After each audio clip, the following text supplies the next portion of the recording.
Saya ingin kembali ke Mas Riza lagi. Mas Riza, APBN 2014 tercatat 1.840 triliun. Pak Prabowo mengklaim bahwa ada kebocoran 1.000 triliun. Hitung-hitungannya seperti apa, Mas? Jadi yang pertama, saya ingin meluruskan pengertian kebocoran. Ya. Kebocoran yang dimaksud bukan kebocoran APBN yang dari 1.800. Itu tidak mungkin. Hampir 150% kebocoran ya. Jadi kebocoran itu bukan kebocoran dari APBN yang 1.800 kemudian hilang 1.000, bukan seperti itu. Tapi kebocoran yang dimaksud adalah hilangnya kekayaan negara yang berpindah ke negara lain. Potensi. Kemudian yang kedua adalah hilangnya potensi pendapatan yang harus kita terima, kemudian hilang. Kemudian yang ketiga juga hilangnya potensi yang sebetulnya bisa ditingkatkan. Ada peningkatan produktivitas ya, harusnya meningkat, kemudian kurang, itu juga hilang. Jadi hitungan yang menurut pakar dari tim Prabowo Hatta itu kurang lebih 1.123 triliun. 1.123 triliun. Jadi angka ini sebetulnya bukan angka yang luar biasa. Bahkan kalau kita menyimak pernyataan Ketua KPK Abraham Samad justru lebih fantastis. Angkanya bahkan mencapai 7.200 persisnya. Itu potensi ya. Potensi yang hilang kebocoran. Nah, kalau misalnya tadi klaimnya adalah banyaknya kekayaan alam kita yang dijual ke luar negeri dalam bentuk bahan mentah, begitu. Lantas komoditi-komoditi apa saja yang Prabowo maksud? Jadi banyak sekali ya, umpamanya sekarang kan kita punya migas, ya, punya mineral, punya tambang, kemudian yang tidak kalah lagi adalah potensi laut kita. Bangsa kita ini kan bangsa yang 2/3 ini oleh lautan ya. Potensi lautan ini potensi yang luar biasa yang harus memang dikembangkan secara baik sehingga dapat menambah pendapatan kita atau devisa negara. Kalau dikatakan migas juga salah satu hal yang ada potential loss di sana. Kenapa justru bukan migas yang dijadikan contoh atau ditegaskan oleh Pak Prabowo, tapi malah bauksit? Misalnya saja membangun refinery di dalam negeri, sehingga minyak tidak perlu keluar dulu, baru kita membeli barang setengah jadi, begitu. Itu kan contoh saja. Bauksit kan salah satu contoh dari sekian contoh. Umpamanya bauksit sebagai, kan sampaikan Pak Prabowo, bauksit sebagai salah satu bahan aluminium. Kemudian kita kan selama ini menjual bahan mentah ya, raw material, kemudian kita beli dengan harga yang mahal. Indonesia sebagai negara berkembang seperti itu. Perlu ada kebijakan yang lebih komprehensif sehingga meningkatkan nilai tambah dengan cara umpamanya sekarang ada smelter. Juga seperti tadi, itu betul sekali bagaimana membangun kilang minyak refinery. Hari ini kita jual mentah kemudian beli lagi dengan harga yang mahal. Juga bauksit dan lain sebagainya. Jadi banyak sekali sumber daya alam kita yang kita jual mentah. Bahkan kayu saja dulu juga dijual keluar bahan mentah. Harusnya kita punya kemampuan tenaga-tenaga ahli yang bisa membuat kayu menjadi nilai tambah seperti mebel dan sebagainya. Betulkah itu adalah kebocoran, Ibu, dari barang yang kita jual dalam bahan mentah kemudian kita membeli lebih mahal menjadi barang setengah jadi atau barang jadi? Kalau kita berbicara negara, itu kebocoran dan itu banyak akan masuk APBN ya, untuk produk negara ya, produk domestik bruto ya, atau value added negara yang bocor. Tapi kalau kita berbicara kebocoran dalam artian keuangan negara yang untuk meningkatkan gaji, untuk meningkatkan pembangunan infrastruktur, membangun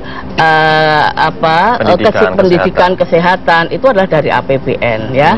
Dan oleh karena itulah kita juga menyadari kalau dari APBN potensi penerimaan negara yang bocor ya dari mungkin Fitra tadi iya, itu yang karena ya itulah yang kalau bisa dikurangi itu akan bisa membiayai berbagai pengeluaran negara yang selama ini mungkin tidak bisa dibiayai dengan baik. Dan perlu juga dicermati bahwa untuk bisa mengurangi kebocoran pun itu kan sumber-sumbernya ada banyak, dari pajak, APBN ataupun energi. Ini semuanya akan sangat tergantung juga misalkan dari APBN. Apakah nanti presiden dan semua menterinya dan semua tim-timnya dan juga birokrasi itu akan bisa benar-benar mengurangi kebocoran ya. Ini kan tergantung pada karakter.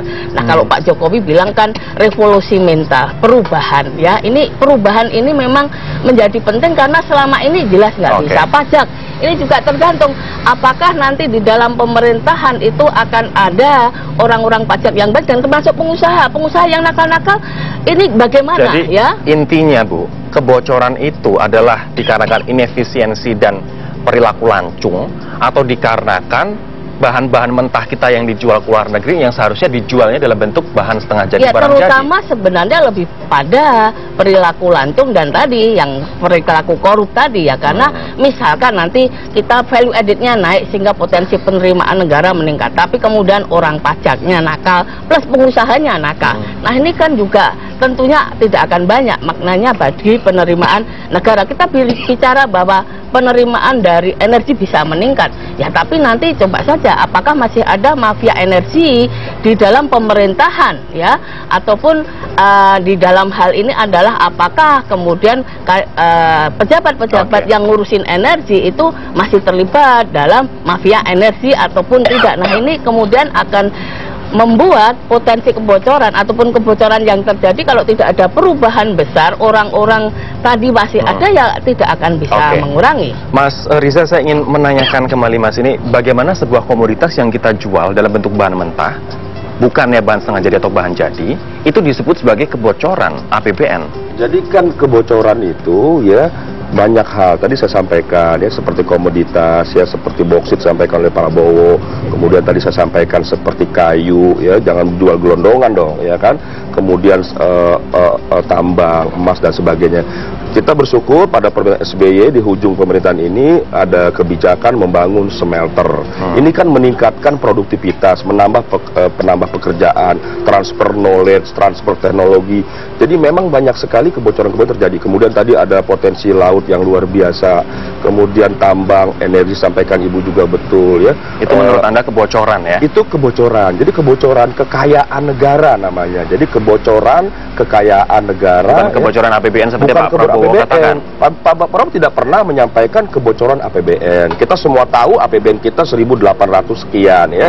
Kalau kebocoran APBN, kalau angkanya Fitra kan tadi 32%. Dulu zamannya Pak Wijoyo dibilang 30%. Katakanlah sekarang karena kurang atau inefisiensi, katakanlah 10%, sudah 180 ya.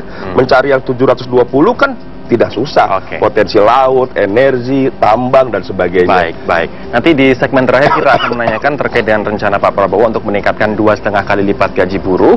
Apakah ini tidak akan mengancam dunia industri kita, dan juga nanti di kesimpulan saya ingin menanyakan apakah memang uang itu menjadi penyelesaian untuk masalah bangsa yang kompleks ini. Kami akan segera kembali sesaat lagi.